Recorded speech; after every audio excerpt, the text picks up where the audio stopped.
We need to hear now from Malcy, was with us at a previous investor event, was extremely popular then, so we're delighted he's working with us on some more of these events and has brought along the companies that we have with us today. I don't think he'll mind me saying, I'm sure he might even be pleased that if I was to say, I think he doesn't hold shares himself personally in these companies, is that right? So what you hear from him is his view as a long-standing analyst and not as somebody who's trying to persuade you to help him to have a happy retirement. So let us move on to Malcy and see what he has to say. In fact, the first thing that made me think of was when there was talk about footballers was the transfer market, because on the podium tonight you have three of the most interesting and high-risk transfers that have ever been made. Mr. Knott has gone from GLG to Savannah, high risk but profitable. Our former guest has obviously gone from Chariot to SDX, leave that with you. And Fiona's gone from the Falklands to Argentina. So in itself, it's an interesting move. Thank you very much. I'm very much indebted to London South East for inviting me back here this evening. And it's a real joy, not just to see the place so full, but with so many familiar faces and one or two very old friends in the audience. I even suspect one or two of them may be joining me on the plane to Morocco tomorrow morning, if they haven't made the easy choice to miss this and head straight there. I've been asked to speak briefly about the bucket list, as on so many occasions, but I'm not going to trot through the stocks one by one tonight. I'll be here afterwards if anyone wants to chat about any individual things if they want to, because I don't think you could bear going through it again and again. I'm going to talk about how the bucket list is composed and why, and how one or two companies get onto the bucket list, and obviously we'll take questions afterwards. I'm very lucky that the three guests here tonight are all members of the current bucket list, and I'm able to rest my point about the quality of their companies and thank them very much for their interesting words. I'm also incredibly grateful to them for coming out tonight to share the vision of the companies they run. They more than prove that one of the key tenets of the bucket list inclusion is that management is the most important and first part of the selection process. And it's also something that you in the audience can do something about. The advantage of being able to see, hear and meet with those who run the companies that you, along with thousands of others, own. So since I mentioned the first and most important factor in the selection process, I'll run through a few other points that are important in the process. And there are two things to begin with which are usually completely forgotten by people who read the bucket list. And the first is that the list is by its very nature diverse, and there's a number of companies with different betas in it. And this is for protection, and it is why the list was set up in the first place. Indeed, the inspiration for the list, as a number of people know, was not an oil expert at all, but a leading non-energy related fund manager who saw the oil price crash as purely a commodity issue, which would turn around one day, but he just didn't know how to play it.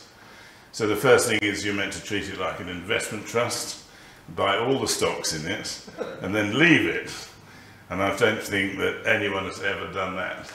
Although I have been asked once or twice by one or two of the bigger companies to put together a bucket list fund, as it were. And the second thing is that another sticking point about the bucket list, so to speak, is that I am absolutely no good at short-term timing, at least not deliberately. I make these calls for the longer term, and I'm generally trying to find incredible pots of value. Unfortunately, that means I don't get the timing right. But a lot of people do email me and ask me, you know, if something's happened and when to take money off the table, or if it hasn't happened, am I still happy to be in recommending a stock?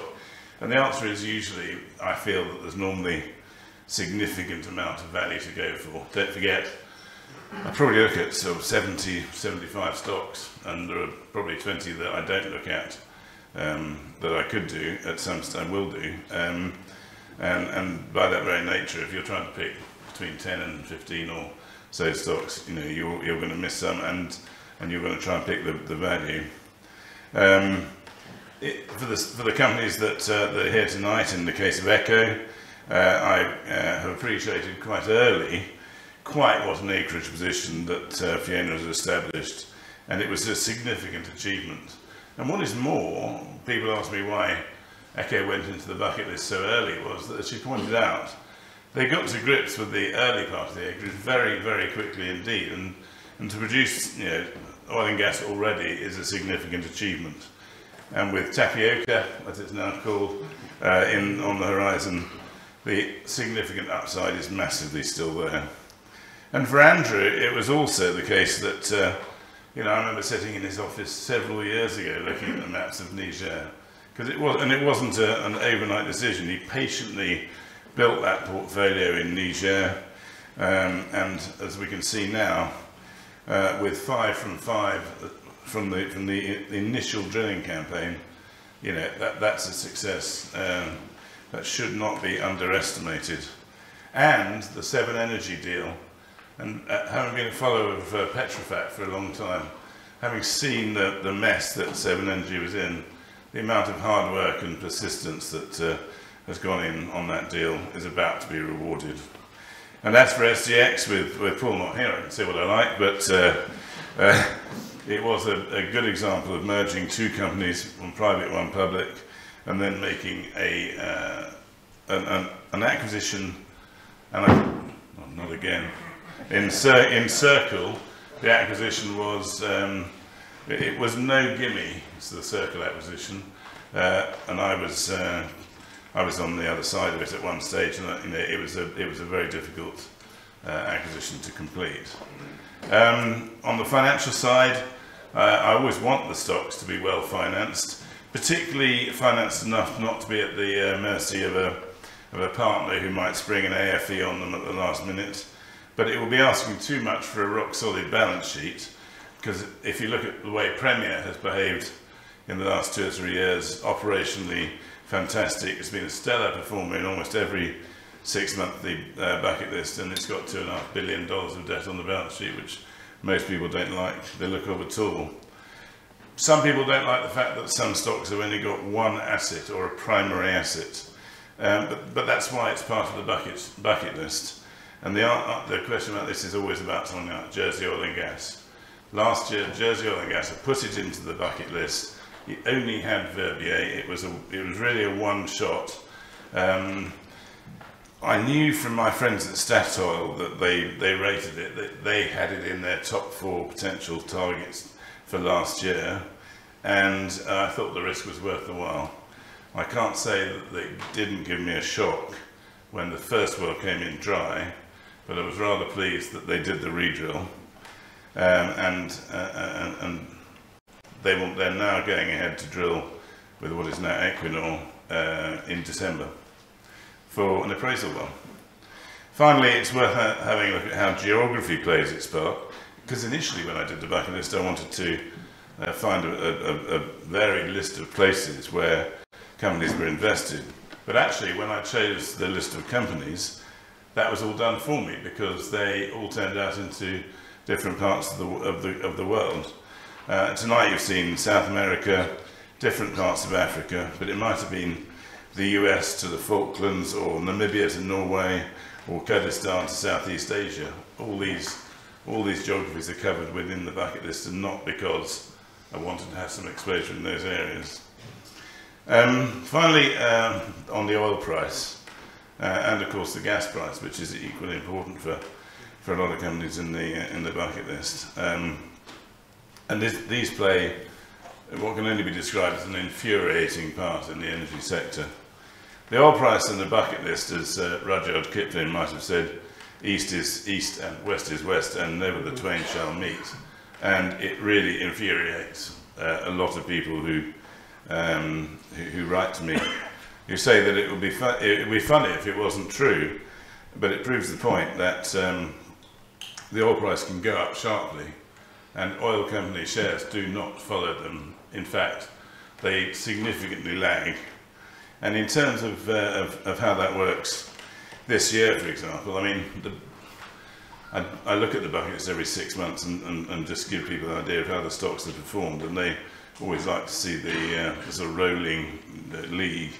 But in February, when it came out, Westex was a 63.01, Brent was 66.63, and natural gas was 269. So yesterday, if you said that West Texas at 71.34, Brent at 80.43, and natural gas at 3.16, having been 3.30, and it is again today, most people would have taken your arms off for that at the beginning of the year, and now we're getting is grumbling. It is a lag effect. It always has been. It stems from what can sometimes be a great deal of incompetence from the professional investment managers who have a fear factor and a sheep factor as well, where they follow each other out of the sector in order to try and avoid any risk in the process. And also it's a fact that quite a lot of the stocks that are in the AIM market and the smaller and mid-cap players are owned by either retail shareholders, and I think that having spent nearly 40 years in the industry, most of that in as specialist sales or advising companies, I find that, and I'm not just saying that because I'm here, it's just that there are most of the people who are really good retail investors would knock into a cocked hat some of the people who can consider themselves professionals in the energy play. Just briefly to finish, I would say that for those companies that that have only production should follow the oil price, and the ones who don't have exploration or who aren't quite so mixed, it doesn't work like that either. Since February, out of the 18 stocks in the bucket list, 18 are up and 7 are down, and there is nothing. I tried all day yesterday to try and find something that links them all together, and it doesn't happen. The up stocks since February have averaged 38.6% up, and the down ones have averaged minus 23.5%. If I get one more question about what's happened to Aminex or Amerisur or anything like that, I'll go through it if I can, but in some cases there's no rhyme or reason why these stocks behave the way they do. If anyone can tell you that, it would probably be Andrew, because he spent such a long time on the other side of the investing fence. But with its 5 discoveries in Niger and sorting out the oil sales plus an amazing deal in Nigeria, the market has been particularly slow to appreciate quite how much upside there is in Savannah. And even now, I don't think it's in the price. So I'm fortunate to be here tonight with 3 of the best companies in the sector and 3 of the best companies in the bucket list. As I said right at the beginning, it's significantly down to management quality and where they are and how they run their businesses. But I have to say, like I've said all the way through this, since 2015 when we started the bucket list, that it is quite a lot of complete guesswork. I'm not going to try and say anything else, but I will take questions as asked. I was just, while you were finishing there, I just noticed that Malcy advised the government in the sale of British gas. I was just wondering if he's going to have to advise Jeremy Corbyn if he wants to buy it back. We'll save that for another day. Okay, so any final thoughts, particularly about investing in companies, both those we see here? I don't know whether these guys want to come back on any of that we've heard from Malcy. Any final thoughts or questions from the floor? Okay, so just before we finish, any thoughts about what sort of this overview Malcy's had about the players like yourself? Andrew, Fiona. Okay, well there we are, short and sweet. Obviously everybody's keen to enjoy the refreshments. Anyway, thanks very much, Malcy.